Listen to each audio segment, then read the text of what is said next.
بسم اللہ الرحمن الرحیم۔ بہار شریعت حصہ اول کا درس چل رہا ہے۔ عقائد متعلقہ نبوت چیپٹر سے آج آخری مسئلہ بیان کیا جائے گا۔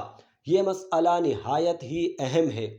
قرآن مجید فرقان حمید میں انبیاء کرام علیہم الصلاۃ کی لغزشوں کا ذکر موجود ہے۔ اسی طریقے سے احادیث مبارکہ میں بھی ذکر موجود ہے، جیسا کہ آدم علیہ السلام کی غلطی کا، آپ کی خطا کا، آپ کی لغزش کا ذکر قرآن پاک میں موجود ہے۔ اسی طریقے سے دیگر انبیاء کی لغزشوں کا ذکر بھی قرآن مجید فرقان حمید میں اور احادیث مبارکہ میں موجود ہے۔ لیکن تلاوت کر رہے ہوں وہ آیت پڑھ لیں، ترجمہ پڑھ لیں، حدیث پڑھ رہے ہوں حدیث پڑھ لیں، ترجمہ پڑھ لیں، یہ بالکل ٹھیک ہے۔ لیکن عام طور پر جیسے بیٹھ کر ان کی لغزشوں پر تبصرہ کیا جاتا ہے، یہ شرعاً حرام ہے، ناجائز ہے، بسا اوقات یہ انسان کو کفر تک پہنچا رہا ہوتا ہے۔ ایسی باتیں بھی سننے میں آئی ہیں۔ لہٰذا تلاوت کے دوران تو اسے آیت کو پڑھ لیں، حدیث کی کتاب پڑھتے ہوئے حدیث کو پڑھ لیں، لیکن اس کے علاوہ عام مجلسوں میں جس انداز سے گفتگو کی جا رہی ہوتی ہے، یہ ایمان کے لیے خطرہ ہے۔ بندہ کفر تک بسا اوقات لوگوں کو دیکھا کہ کفریات تک پہنچ جاتے ہیں۔ یاد رکھیے، انبیاء کرام علیہم السلام کی کسی لغزش پر اللہ رب العزت نے ان سے کلام کیا اور جیسے الفاظ چاہے نازل فرمائے۔ وہ رب ہے، وہ کوئی بھی الفاظ اپنے نبیوں کے لیے نازل کر سکتا ہے، وہ رب ہے۔ اسی طریقے سے انبیاء کرام علیہم السلام اللہ تبارک و تعالیٰ سے گفتگو کرتے ہوئے بطور تواضع، عاجزی اور انکساری کے طور پر اپنے رب سے بات کرتے ہوئے جیسے چاہیں الفاظ استعمال کر سکتے ہیں کہ وہ رب کے بندے ہیں اور اللہ ان کا رب ہے۔ لیکن ان کو دلیل بنا کر کہنا کہ اگر ہم سے گناہ ہوا تو کیا ہوا، آدم سے بھی ہوا، معاذ اللہ، آدم علیہ السلام یا دیگر انبیاء کرام علیہ السلام سے جو لغزشیں ہوئیں، یاد رکھیے وہ گناہ نہیں ہے، بلکہ انبیاء سے جو لغزش بھی ہوئی اس کے بھی بہت سارے ثمرات ہیں۔ مخلوق خدا کے لیے بہت سارے فوائد ہیں، مخلوق خدا کے لیے بہت ساری اس میں برکتیں پوشیدہ ہیں۔ اور ایک بات یاد رکھیے، انبیاء کرام کی جو لغزشیں ہیں، وہ بڑے سے بڑا نیک شخص کوئی نیکی کرے بڑے سے بڑی، تو اس بڑی سے بڑی نیکی پر، بلکہ اس کی پوری زندگی کی نیکیوں پر وہ ایک لغزش بھاری ہے۔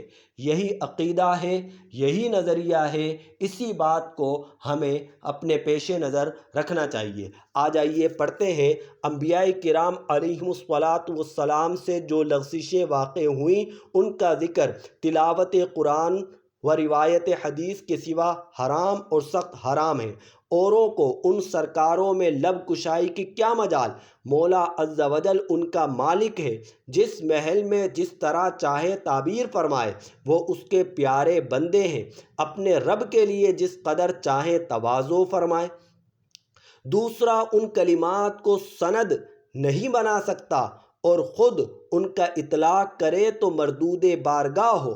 پھر ان کے یہ افعال جن کو ذلت و لغزش سے تعبیر کیا جائے، یعنی جس کو لغزش سے، پسلن سے، ذلت مانے پسلن سے تعبیر کیا گیا کہ فلاں نبی سے یہ لغزش ہوئی، پسلن ہوئی، تو فرمایا ان کے وہ افعال بھی ہزارہا حکم، اس میں بھی ہزاروں حکمتیں ہیں، وہ مصالح پر مبنی، ہزارہ فوائد و برکات کے مثمر، اس میں بھی ان کے اس لغزش میں بھی ہزاروں فوائد اور ہزاروں برکتیں موجود ہیں۔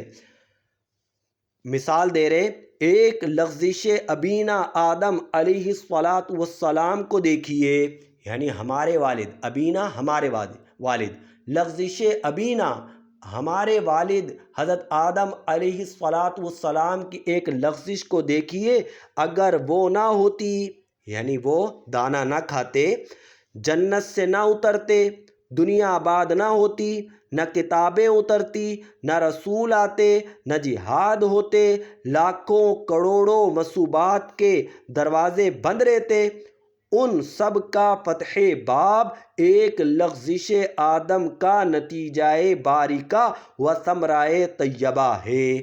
حضرت آدم علیہ السلام کی ایک لغزش ہوئی تو ثوابوں کے دروازے کھل گئے، دنیا میں وہ آئے، انبیاء بھی آئے، رسول آئے، ہمارے پیارے نبی حضرت محمد الرسول اللہ صلی اللہ تعالیٰ علیہ وسلم آئے، ہم آئے، اور آج ہم حضور کے امتی ہیں۔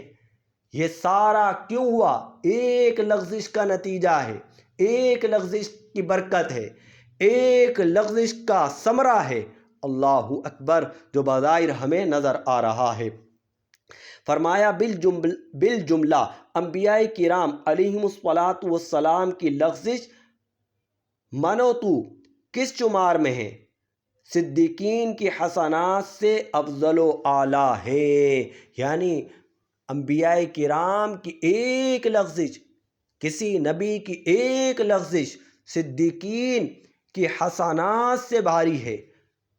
فرمایا کہ ہم اور تم کیا چاہے، یہ تو صدیقین کی حسنات پر بھی ایک لغزش بھاری ہے، جیسا کہ مثال دی حضرت آدم علیہ السلام کی ایک لغزش کا ذکر کیا۔ اسی لیے آگے فرمایا حسنات الابرار سیئات المقربین، مشہور مقولہ ہے، نیک لوگوں کی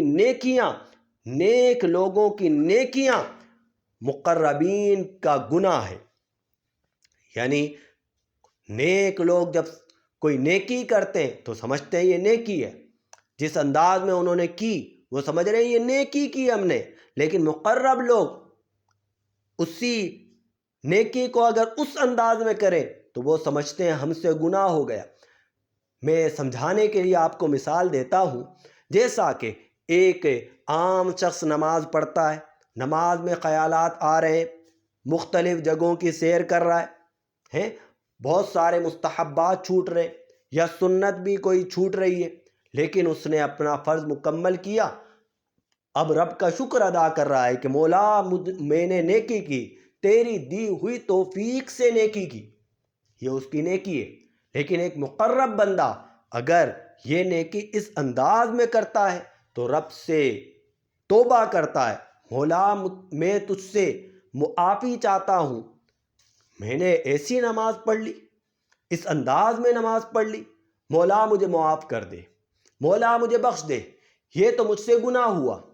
تو آپ بات سمجھ رہے ہوں گے کہ حسنات الابرار سیئات المقربین، اللہ تبارک و تعالی جو ہمارا درس ہے اسے اپنی بارگاہ میں شرف قبولیت عطا فرمائے اور مقبولیت عامہ عطا فرمائے۔ انشاءاللہ اب ملائکہ کے متعلق، فرشتوں کے متعلق ہمارے کیا عقائد ہونے چاہیے، بہار شریعت میں اگلا چیپٹر اس کا ہے، تو انشاءاللہ کل سے اس کے متعلق آپ ویڈیوز دیکھیں گے۔ اللہ رب العزت ہمارا خاتمہ ایمان پر فرمائے اور مرتے وقت کلمہ طیبہ پڑھنا نصیب فرمائے۔ وآخر دعوانا ان الحمد للہ رب العالمین۔